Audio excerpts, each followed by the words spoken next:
Where has Chance the Rapper been? I recently ran into Chance the Rapper in Chicago. I told him that he was a legend.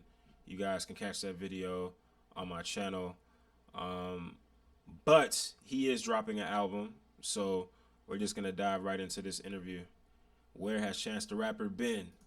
No worry now. All right, Rory, we are back, joined again by a familiar face, friend of ours, friend of the studio, well, friend of the show, not the studio. It's been a while since we spoke to this gentleman. He has an album coming out this Friday. Yes. And it's the first time in some years that he's putting something out. I think people are going to be happy to receive it. I listened to it the last 2 days. Music sounds incredible. Music sounds great. Today we are joined by singer, songwriter, rapper, and when he's not doing any of those things, he's saving lives on highways. Today we are joined by the legendary Chicago's own Chance the Rapper. Thank you, man.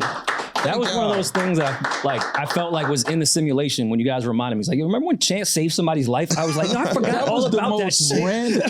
I got so many random famous life stories. I gotta I'll just be catching people. I got all types of random stories of me saving people. Remember that lady in the elevator?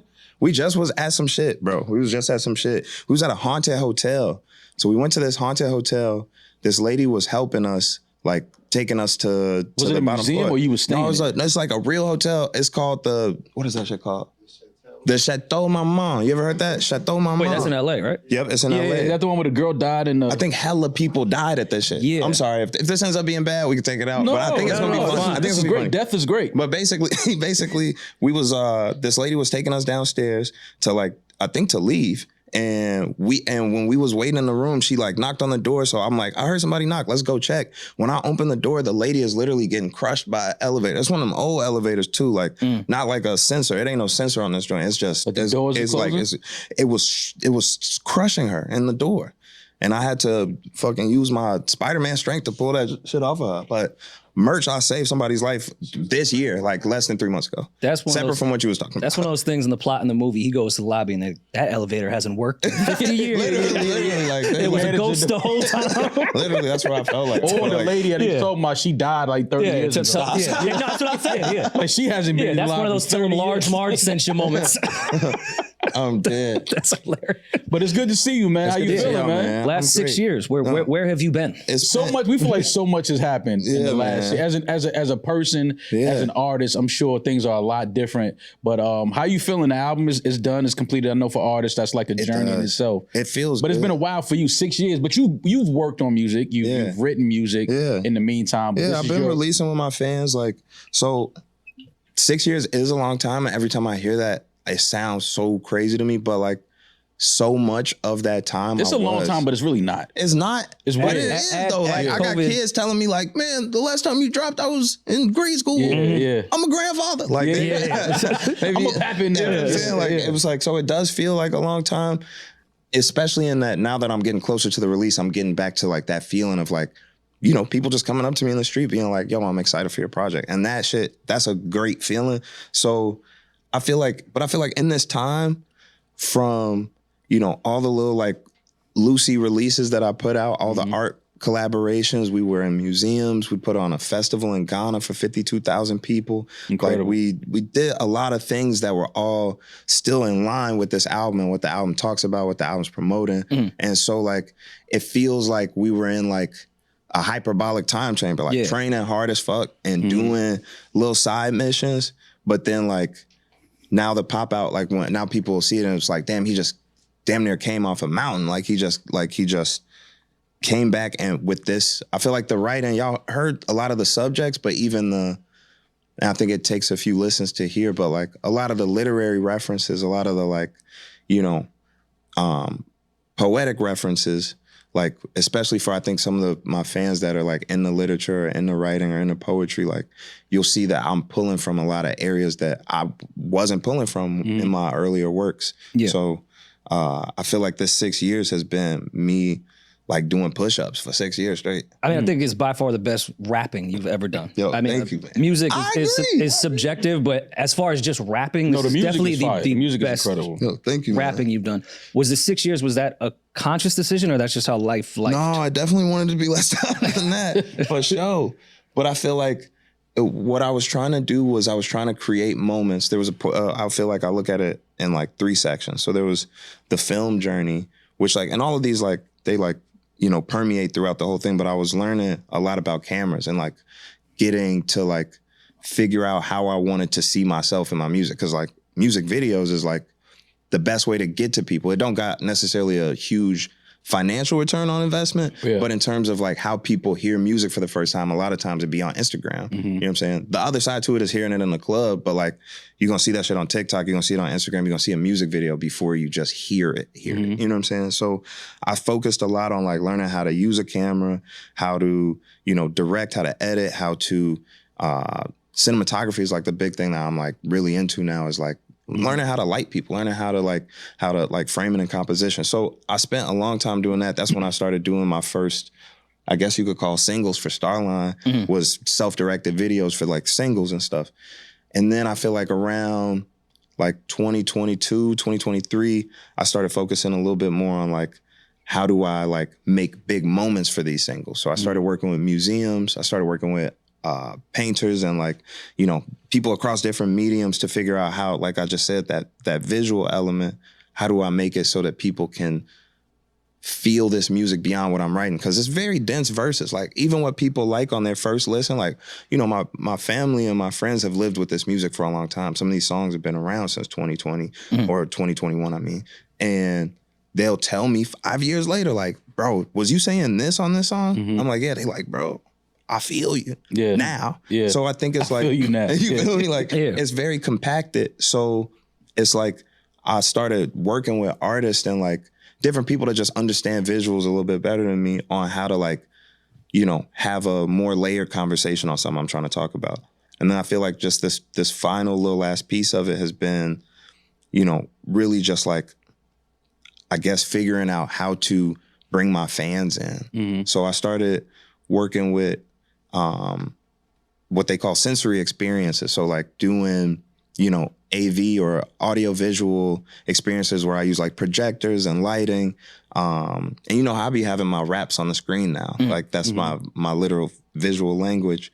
Like putting people in a room literally with my words, with lights, with a sound system that me and my friends designed, headphones on a beanbag, and like just go through this music I'm working on. And that's interesting. And it was like, I'm gonna send y'all some video of the shit. It's actually crazy. I'm so good at it now that it's like, I'm literally Walt Disney. Like I could put some shit together. So that's a Chicago. Sorry, yeah, I just realized how much I sounded like, I said that. I ain't mean so. What you should. I promise you, I was not thinking about that. I'm thinking of Disney World. I'm thinking of Disney World. You about to say you're Steve Jobs? No, I understand. Damn, that's so crazy. I promise you, I was not thinking about folks when I said that. Hey, no, it's in y'all DNA. It's fine. But I'm saying like on some like building an experience for somebody, creating a world and a context around these things that I'm making up in my head. And then I'm pulling from real life. But like Starline, now that you've heard it, like I wish that it's like once this project comes out, there's gonna be like probably around like 1,500, I think is probably around the amount of people that I showed this experience in the past 2 years. Like there's gonna be like 1,500 people that come out that's like, y'all should have been the writings on the wall. That was the name of the thing that I was doing. It was like a little secret thing. I did it in New Orleans, DC, Chicago a couple times, like LA, like a bunch of random cities. And I got this texting list, and I text like, it'll be like 4,000, 5,000 fans in a city that signed up for this little thing, and tell them, what I'm saying, slide through. And then I put on this whole like real experience that nobody's expecting, with the new music, with everything. And at the end, it's like the way that people feel about it. Obviously the music is good too, but this whole thing around it, it's like, it's a 360 experience. It's like fucking crazy. Yeah. How did it differ with having like in real life direct to consumer feedback on your music? That shit is like, you really can't get it nowhere else. I'd start looking down the camera because I know as rappers and like creatives watching it, like you gotta go to the people. Like you gotta go to the people. You can never get a real understanding of how people feel from, analytics or social media or nothing. Like people will come and tell you a story about their little sister's life getting saved by your music, or some, like their baby being born, like whatever. Like people have stories that they can't share with you really in detail through social media or through a view or a like or a comment. Like, Another subconscious question. Do you think you went that route based off just a specific part of Twitter that reacted 100%. to the big 100%. day the way they did on the timeline? 100%. I'm so like, let me not go so far in time just to start a rhyme. Let me actually answer the first question first. Like, yes, because I think like my shit has always been grassroots. Like I really was a street team nigga. Like I know how to like work a project because I've been doing this since I was 14. So my relationship to the fans and that the way that looks to the outside, I know the value of both of those things. Like I know the value of like having a person that will silently say, I love you and I'll buy a hat. And I know the value of the perception of people seeing a lot of people wearing a hat. Like they both have their own separate values. And I saw what was like, you know, this, whatever, you know what I'm saying? I seen what was happening and I'm like, I need to tap in with the people that support and show them like, you know, give them a pride. Cause that's also a thing. Like if you love an artist, right, especially from a young age, a lot of times you kind of like, you start to feel connected to them in a way that's like, I represent this person, they represent me. Right. So when you see an artist that you fuck with getting trashed, like, even if it's not conscious, subconsciously, it makes you dissociate and it makes you, and sometimes it could like, you have like an actual emotional reaction to it. And so it's like, if I love this artist a lot and I love their music and then I see like people are trashing it, whatever that next music is, I want to see people love it. Right. You know, that matters to me. Separate from how much I love it. I could love it just as much as I love the last thing, but I want to see other people love it. And so I can't control how whatever their perception of what other people see is, but I can like bring them in. And so that's what I was really like doing was like, you know, these would be small rooms, like 50 people, sometimes 80 people. We did some in New York, some low-key ones in New York at the Chocolate Factory. Those were like our biggest ones. And they was like, y'all niggas was overdoing it with the big day shit, man. The way that they was trying to trash Chance on Twitter and all that shit, man, it's a lot of trash ass projects that be dropped and y'all don't be trashing it that bad, you feel me? I just don't like when people try to do something positive and get clowned for it, because that's the reason why the vibration in the world is so fucking negative. Because when people do positive shit, we trash them for it. At the end of the day, Chance the Rapper's intention was to put out a positive vibration. Why is he getting clowned for that? Yeah, okay, he may not have done it in the most coolest way. Right, but why is he being clowned for that? When there's niggas out here putting out trash ass bullshit that's setting us back. You feel me? Like, why the fuck they not getting clowned? You know what I'm saying? So, I don't know. That's that bullshit that I be talking about. I think like maybe 80, 85 to 90 people. But it's like intimate. I spend like some time afterwards in the room just talking to people, and I'll give them these composition notebooks, like the same notebooks I'd be writing in, and let them like write notes or, you know, tell me their favorite songs. A lot of them will write me letters. And then I found out a lot of my fans is They're writing this during the session. They're like writing this in the listening to session. They're sitting in a beanbag, basically laying down. They got headphones on, right? And in the room, don't nobody steal my design. I've been doing this for a while. I've already, I'm Oh, no, they gonna steal it. That's what they gonna do. It's okay. Yeah. But they know where this mind is. Yeah. Like I got more ideas too. Right. The room is like surrounded by these subs, these big ass subs. So it delivers these lows that give you vibration to your seat that makes it feel like I'm, you know, on a roller coaster or something. So that mixed with the visuals, the AV, the text, the lyrics, like it puts you in like really inside the music, and like there's no like loss of frequency in terms of how I'm giving it to them, like what I'm saying. But there's also like a real visceral like reaction to like a bass drop being felt in your seat and in the floor, like you're at a concert, but while still getting all the high end frequency that the headphones give. That's how I saw the last Fast and Furious. You said you saw the last Fast and Furious with some headphones on? No, but the seats was moving and shit. Oh yeah. It's not that. I ain't got it to that level. I'm gonna make a roller coaster at some point.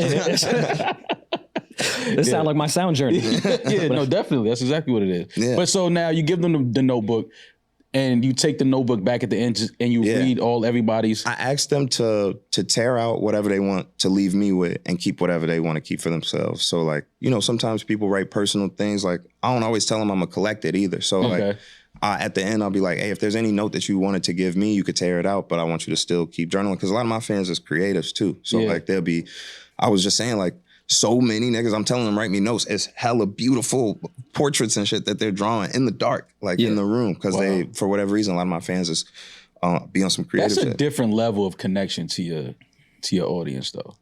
No, it's nothing like anything I see in the market, but it is like in the line of like how I feel like a lot of my fans feel connected to me. It's a little more personal than, it's a lot of people that just fuck with me from afar on some like, oh, I like his raps, but a lot of people know something else about me or has some other connection to me or felt some, like I said, like this permeating thing from a song where they were like, oh, that's what you be on? That's what I be on. Right. And then I'll just feel that love when I'm walking around in New York or walking around in any city and people like, yo, they don't know I got a fucking whole CD about to come out, but they just get that love, brother. Like whatever you know what I'm saying? We support type shit. So now 6 years, it's been 6 years. 6 years ago, I remember Rory and myself, we kind of was a thing is Chance really independent? That was we had to go through that whole thing. That was like the chatter, but now with all of this that you're doing, this is really an independent thing. Yeah. And you're funding this and you have all these ideas. As a creator, how frustrating is it at times when you have these ideas and these thoughts in your head and you want to get them out, but you're independent. Yeah. And it's like, we know things cost. And it's like, but I have this visual. Once you have a vision, is it like, I'm doing this no matter what? Or do you have to kind of call an audible every now and then and adjust to the... Nah, it's like, we just go. And like, that's just how it's been since I first started. Like, I guess I just love being happy. So I'll invest in anything that's gonna make me happy. That's like, you know what I'm saying, in terms of family and personal things. Like, but like the music, like I've almost damn near always seen money as being for my pursuit of music or to be flipped so I can have money to pay for the other things in my life that I need to take care of. But that flip is gonna happen through music. So I feel like there's never really been a point where I was like,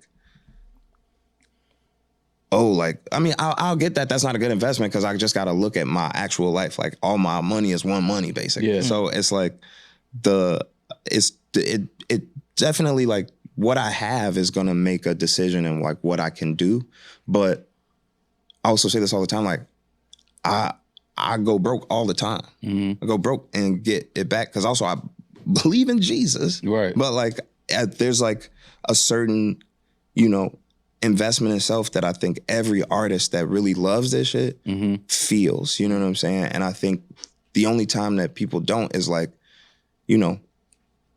we do be naturally creative. So some people just fall into rap. Like they be naturally creative, they fall into it, they see it as a business opportunity to do other things, and there's no fault to it. But then there's also people that's like, was doing talent shows since they was a kid. And like, you know what I'm saying? Like, that's where I come from. I come from open mics, talent shows, being a nigga that wanted to, to share. Chance the Rapper was making every single underground rapper in Chicago think that they was going to blow up from doing an open mic. It was so many motherfucking open mics that was out there. Everybody was popping out to the open mic. Motherfuckers from out south was going to open mics up north, vice versa. Everybody thought that they was going to blow up like Chance from the open mic shit. And I don't know, man. Chicago open mics are different, man. There's a lot of politics that go into that shit, man. Y'all know what I'm talking about.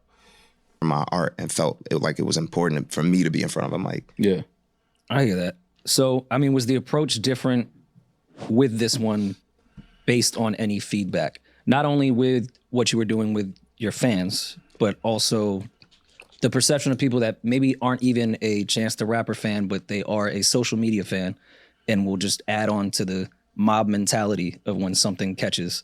I'm gonna be honest, like, I feel like content-wise, it didn't. I think it's something that, like, weighs on my mind sometimes, because, like, I'm a front-facing person. Like, I've made the decision, even if it was at a young age, I made the decision that I wanted to be famous. So how people feel about me kind of does determine like how I can move through the world and like how I feel on a daily basis.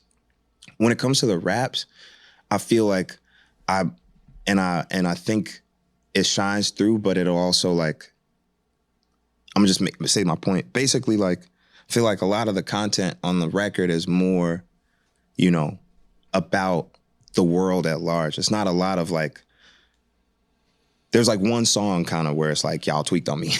But like, and even in that, it's still very like looking internally and looking at how, like, so there's a song, the song is called Speed of Love. It's me and Jasmine Sullivan. And on the song, I talk about like being a literal kid who got famous. Like, we don't say it, but I'm basically a child star. I think anybody that gets on like from the age of 17, not saying I was even on, but I was touring with Childish Gambino as a kid. Like I had my first legal drink in Canada at like 19. Right. So I'm like, you know, I'm having hella access, hella excess, like just having my way, shit on the flow. And I'm a kid. You know what I'm saying? Like I still haven't like, and then, you know, you add on having a baby, you add on like all these other things. So on the song, I'm really just talking about like how all children in this first verse, all children, but especially the ones that went to do talent shows and open mics and wanted to be famous, and like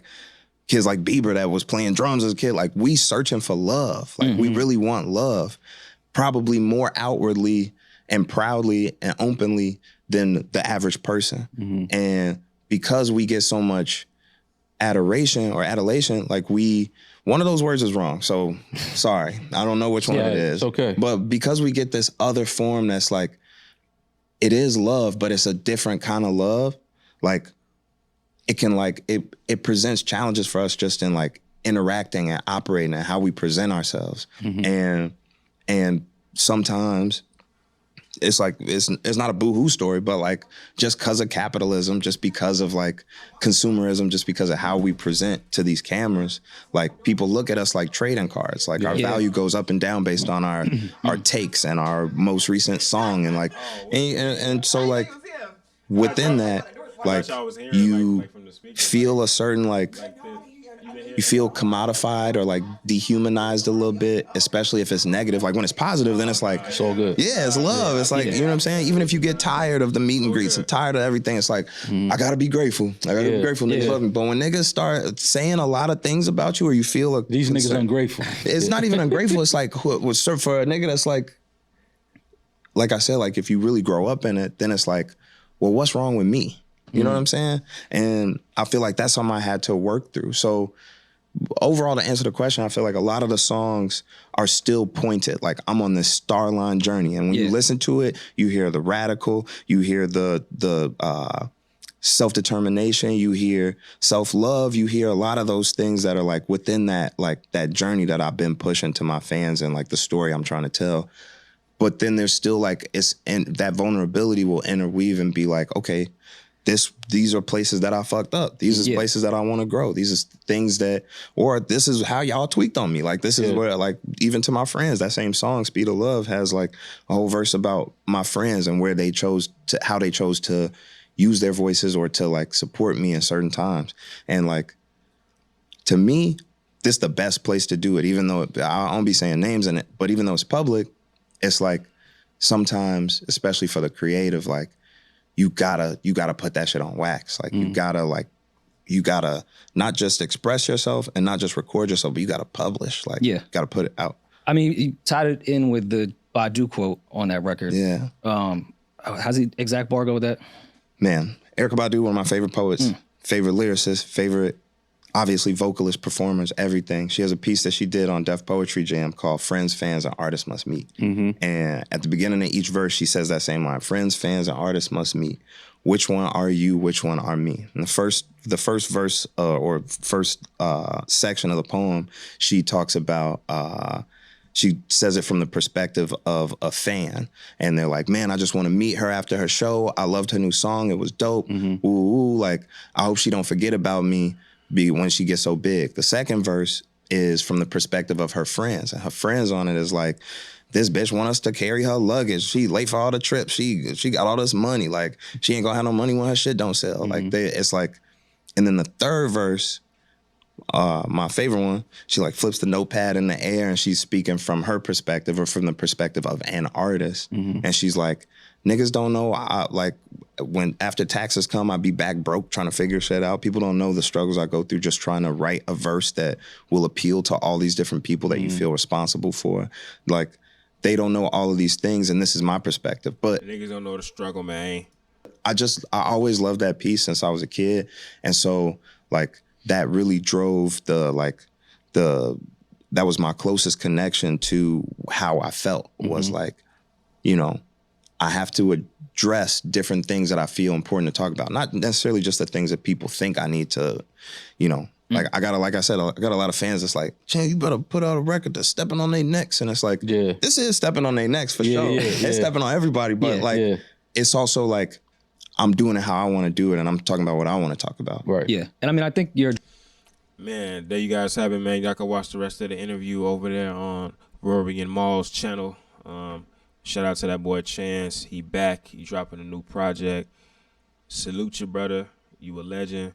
I don't give a fuck about what they talking about. Hating ass niggas on Twitter. Fuck them. On phone them grade. Yeah, man.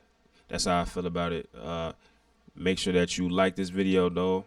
Give me y'all opinion on Chance the Rapper. Make sure that y'all stream that shit when it come out. Make sure that you subscribe to my channel as well. Click that post notification bell. We got more content on the motherfucking way. Y'all know how the fuck I get down, man. You know? Till next time, man. Stay safe out there. Love y'all, man. Chicago versus everybody.